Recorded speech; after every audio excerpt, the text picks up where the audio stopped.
All right, so we are picking up again with Dragonwings today, and last time we read Moonshadow and Windrider are still getting accustomed to Miss Whitlaw and Robin. They are having an okay time with their new location, but they are also getting discriminated against. And, for example, Moonshadow gets really, really rudely teased by a couple of boys on the street, and then later that night his father comes home with a black eye. So we understand that even though they are starting to like the people that they're around, like Miss Whitlaw and Robin, there's also some problems. So we're going to continue to think or see how this relationship between them develops. And in the last little bit that we read, Moonshadow was finally allowing Robin to help him with the water pump, which is outside, because in this time period, some water did not run inside. You had to go outside to get some water. Okay, so here we go. It's in the middle of page 156 where it says it was about 2. All right. It was about 2 demon weeks after the water pump incident. The city had steady spring rains every day, but I didn't mind. The demon boys stayed inside, if they were around at all. Though Father was not at home, I had company enough, for the rains here were lively, friendly things. The strong winds would blow in from the sea and catch the rain, so that you never knew from what direction it would hit. Sometimes it would drum suddenly on the roof. The next moment, the roof would be silent, as the rain rattled against the glass on one wall. Then the rain would jump and tap at the window on the opposite side.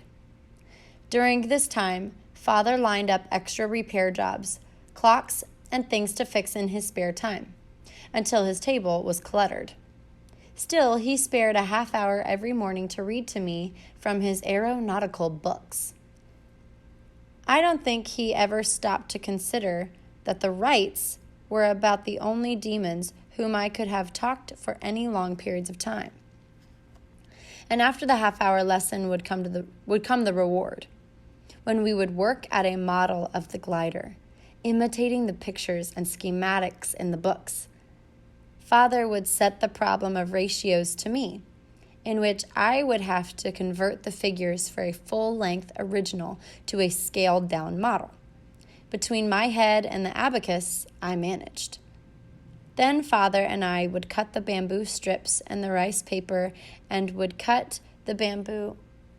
and slowly construct the model. But we never got a chance to fly it because whenever Father was free, it was raining. So came his first free day when the skies, though still cloudy, did not look like rain. Father announced that we were flying it, even though we had to wear boots and heavy coats. In those days, San Francisco had not been built up as much, and if we walked about a mile to the west, we'd find plenty of open sand dunes for several miles until we hit the ocean. I might have known the demon girl would tag along. She walked behind us, pretending to be interested in various houses and gardens that just happened to lie along the way we were talking. Finally, after this had gone on for 3 blocks, Father turned. "You want to help us fly it?" He held up the model glider. It was a good 3 feet in wingspan. The demon girl shrugged. "I guess so." I said nothing to her. I felt betrayed by Father, and I was hurt, too, that Father spent most of the time talking to the demon girl. He was only being polite, but I did not see it that way.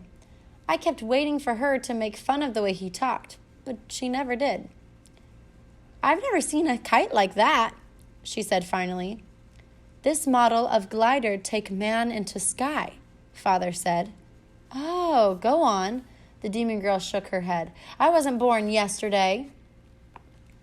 "No, you born maybe 10 years ago," Father said matter-of-factly, and was puzzled when the demon girl sniffed in her back and stiffened. She was awfully touchy about people being smart with her, and she thought Father was being smart right then. He was only stating a fact, though, as he understood it. But the demon girl warmed up when we began to fly the glider. Father had me run with it while he jotted down notes with a well-worn stub of a pencil on some of our old bills. The glider behaved erratically, dipping and then soaring and then dipping again. When Father waved me back to him. When I got there, we pulled in the glider. It came down too quickly, but Father ran and caught it. Then he turned the glider model over in his hands. I took some more scraps of paper with clean backs out of his pocket. It was my turn to take notes and also get some writing practice in demonic. It need more wing surface, Father mused, and he went into a lot of jargon about center of gravity and wing configuration. Wing what? The demon girl asked. Father glanced at me. It was my turn to show off. Wing configuration. You know, shape of wing. I traced the shape of the wing with my pencil. I waited for her to make fun of me. Oh, was all the demon girl said. She crossed her arms. For someone who doesn't know English too well, you know an awful lot of 4-bit words. They in the books, I said cautiously. Books? The demon girl asked. She picked up interests. We show, Father said politely. When we returned to our stable, we gave the demon girl our one good chair and an old stool that Father had found in a vacated apartment and which we had stripped of paint and repainted. She sat down before our bookcase. Several fruit crates turned on their sides. She paged through the books, looking more and more puzzled. You understand this? She asked. Yes, some, I said. Father nudged me and I stood beside her, explaining what I could in my broken demonic. In the meantime, Father left to buy some vegetables from a nearby greengrocer for our dinner. The demon girl closed the book when I finished explaining the paragraphs, and she leaned forward, her body following the line of books. But where's the dragon book? What dragon book? The one that you get all those stories about dragons from. Or did you just make up those things you told my aunt? I say true things. About dragons bringing rain to men, and about their being able to change their size and shape? The demon girl looked skeptical. They true, I insisted. The demon girl pursed her lips. In China? In whole world. You Americans not know everything. The demon girl considered that for a moment as she picked at the lint on her coat. I suppose, she said grudgingly. But then you don't know everything either. That was true, but I did not much like admitting it. Instead, I shrugged.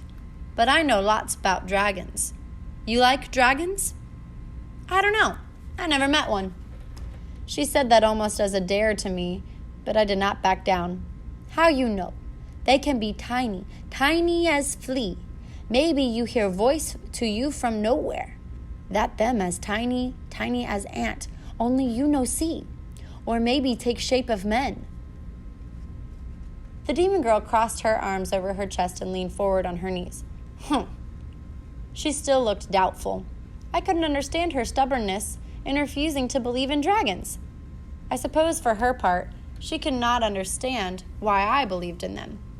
She added, I'm from, it sounded like, Missouri. Please? She spoke very slowly. Missouri. It's a state. Is that like province? I guess. What I mean is that I'm as stubborn as a Missouri mule. Please? As my aunt says, it's a creature that, pound for pound, can out-ornery any other creature on God's earth. How you know true? I never see one. Sure you have. There's lots of mules. But you know if any come from Missouri? I guess so. How you know? I asked triumphantly. The demon girl made a small, exasperated sound. She mulled that over for a while, chewing at her underlip. You're a clever, slippery creature, Moonshadow, she grudged finally. I'll give you that much. You turned the tables around nice and neat. She glanced at me sideways and smiled again. And as for telling whoppers, there probably never was your like. You tell some mean stories about dragons. Whoppers? Mean stories? Oh, never mind. The demon girl slid the book back onto the shelf. But I'd swear, you have an imagination almost as good as E. Nesbit. Who that? A new writer. And she made me wait until she got some books from her room. They looked very interesting, but to my embarrassment, I found that I had spent so much time learning aeronautical jargon, I had not picked up on the everyday talk. Still, I could look at the pictures while the demon girl outlined the story about flying carpets and phoenixes and magical amulets and cranky old sand elves who lived on beaches. She explained that a cousin of her father's lived now in England and shipped them from here. I've got some of those too, the demon girl pretended to say casually. She slipped some dime novels from behind her back. They were printed on cheap tan-colored paper with the most lurid paper covers, and they ranged across a wide variety of subjects. There were Ned Buntline specials about the adventures of Buffalo Bill and the Wild West. To me, it was East, though, since I judged things geographically in relation to the Middle Kingdom. There were others about Jesse James and how he tortured his robbery victims. But her pride and joy were the Nick Carter detective stories, with a dead body on almost every page, as she boasted. Your cousin sent these? She laughed. Oh, no, I got these from Maisie next door. She's a girl in my class in school. She got them from her brother Jack. We trade back and forth, but... She leaned forward conspiratorially. You can't tell Auntie. She'd have kittens if she found out. She would? I said with interest. No, it's only a figure of speech. I'd get in trouble if she knew I was reading these, she said. I realized then that the demon girl Robin was testing me. Well, she was not all that bad to talk to, and she, at least, had never thrown a rock at me. I no tell, I said. She sat back, satisfied. You can read them if you like. I like to, but I not think I can. Too many words I not know, I confessed. I'll teach you, Robin said loftily. She put her hand on the back of E. Nesbit books. We'll start with these, and then when you know English better, you can read these. She touched her precious pile of dime novels. That was how my lesson started. Father gave me permission to go over to Miss Whitlaw's for an hour to read with Robin and Wright. Miss Whitlaw sat in the parlor and helped me too. My vocabulary and grammar picked up enough so that I could stumble through the E. Nesbit books. I found that the dime novels were easier stuff because they had simple words and ideas. Robin was right. They were great. Awash with gore, she liked to say. And even after I had finished the Nesbit books, we continued my lessons. We would talk about any number of things, and Miss Whitlaw encouraged me to write short paragraphs about dragons, which she and Robin then collected. Robin, of course, said she did not believe one word of what I wrote or said about dragons. She would simply sniff or roll her eyes or shake her head at another whopper. But she was always there, in the parlor, every night, munching away at cookies and listening to what I said or reading what I wrote about dragons. For I went on to tell them of the adventures of the dragons near my village, of their feuds and wars, of the love affairs between men and dragon maidens who would take a human form, and of the friendships that had helped me. In the weeks that followed, I found out that while I had set out to re-educate the demoness about dragons, she was educating me in the demonic language. After a while, we wandered away from dragons, for to explain about the dragons, I had to describe my home. Our home. In very halting demonic, I told them about the waters of the Pearl River, thick and milky and colored a reddish yellow like the color of sunset distilled from the air. On the river, you might see a stately junk tottering its way upstream, slatted sails rising to meet the wind, and skittering all around them would be the small two-man fishing boats, like little water bugs skimming over the surface. Sometimes they sailed in pairs before the wind with a net between them, scooping up the fish. Their square sails danced before the wind like sheets of paper. All this Miss Whitlaw listened to, and more. Oh, someone else might say that she was simply interested in a foreign country, but I was convinced that she hung on my words because she had been a Tang woman in a former and better life. But if things were going great for me, I could not say the same for my father. There was so much to learn about the aeroplanes. There were tables and charts that he needed for various things, like the ratio between the curvature of the propeller blades and the revolutions they produced.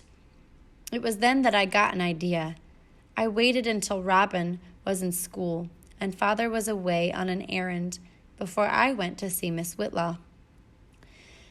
"You help me write letter, maybe?" I asked her. "Why, of course, Moonshadow. To whom are you writing?" "To the Wrights," I announced proudly, "the aeronauts." Miss Whitlaw seemed impressed. "Oh, yes, I've read all about their exploits, and if half of what they say is true, why, it must be marvelous. But why do you ever want to write to them?" "My father," I began cautiously, "he want fly like Wrights." Miss Whitlaw put a hand to her mouth. "Oh, my, isn't that rather dangerous?" I shrugged. "Not if he know how." "Does he?" "Yes and no," I said. I did not think Miss Whitlaw could be told about the dream. "But he need facts, numbers, to build aeroplane." Robin told me he made such marvelous glider models, but I had no idea it was only a preliminary. To have such ambition! Miss Whitlaw shook her head in admiration, and I think also a little anxiously. "You help me write to them?" "Yes. Do you have their address?" When she saw my puzzled look, she explained the demon's postal system. "I know village. No, the town they live in, and province. No, state." "Well," she said, "it might get through with just that." With her help, I finally wrote something like this. "To the Honorable Wrights. This is to inform you that I am a boy of 11. I have greatly admired your feats of daring. My father wants to fly too. Can you help him? We need to know how to shape the propellers. We need to know how big the wings should be in order to lift my father into the air. Father says that no one else in the whole world knows as much as you do about the aeroplanes. Thank you." And I signed it with the sounds of my name spelled out in demon letters. I wrote several drafts of it and then copied it out in the fine, elegant hand that Miss Whitlaw had taught me. The next day we went down together and mailed the letter. "You realize, though, Moonshadow, that even if they were to get this letter, there is no guarantee that they'll answer it. They're busy men, you know." But 2 weeks later, I got a letter from the Wright's bicycle shop, and in very neat, strong hand, Orville answered me. "Dear Mr. Lee, my brother and I are always happy to meet another flying enthusiast. Our brotherhood is too small to lose any one of us. Enclosed you will find some tables and diagrams that should prove of some service to you. If we can be of any further assistance to you, please let us know." I waited anxiously that whole afternoon until Father came home. I almost danced around him. He hung up his hat on a nail and grinned. "What is it that you want to tell me? Did someone die and leave us a fortune?" "Better than that," I said. I held up the letter. "I can't read that kind of demon script." Father handed the letter back to me.